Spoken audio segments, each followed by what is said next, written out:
151 సీట్లను మించి వస్తే పీకే మరో సంచలన statement.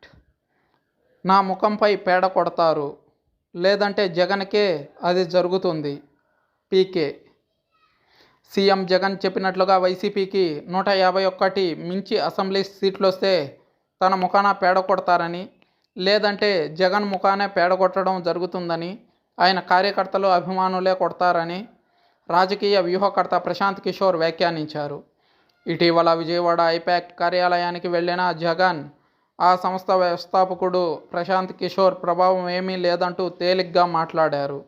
I-PAC team head రుషిరాజ్ బృందమే YCP కోసం కష్టపడినట్లు తెలిపారు.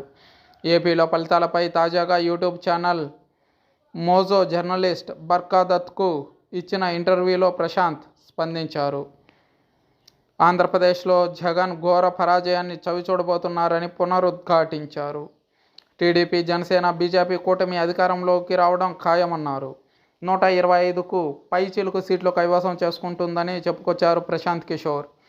దేశంలో మళ్లీ బీజేపీయే గెలుస్తుందని స్పష్టం చేశారు. ప్రధాని మోదీపై ప్రజల్లో వ్యతిరేకత లేదని, మళ్లీ ఆయన సారథ్యంలోనే కేంద్రం ఎన్డీఏ సర్కార్ను ఏర్పాటు చేస్తుందని చెప్పుకొచ్చారు. అయితే మోడీపై ప్రజల్లో ఆగ్రహం లేదు, వ్యతిరేకత లేదు. కానీ ఓ వర్గం ప్రజల్లో మాత్రం మోడీపై అక్కసు ఉంది. అది ఈరోజు వచ్చింది కాదు.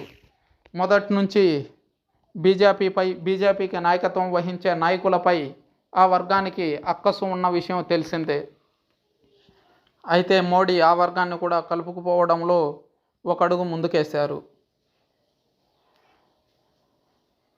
మళ్ళీ మూడోసారి నరేంద్ర మోడీ ప్రధాని కావడం ఖాయమని, అయితే 400 సీట్లు రానే రావని చెప్పుకొచ్చారు ప్రశాంత్.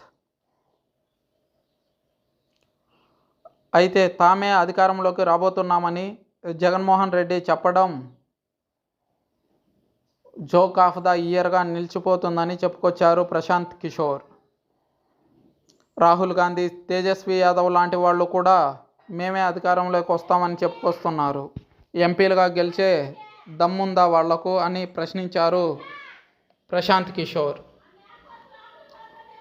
జగన్ మాటలు అలాంటివేనని పీకే కొట్టిపారేశారు. కేవలం సంక్షేమ పథకాలతోనే ప్రభుత్వాలు ఏర్పడవన్నారు. ప్రభుత్వాల ప్రాథమిక లక్ష్యం హక్కులను కాపాడమన్నారు. అది జగన్మోహన్ రెడ్డి ఏ రోజు చేయలేదన్నారు.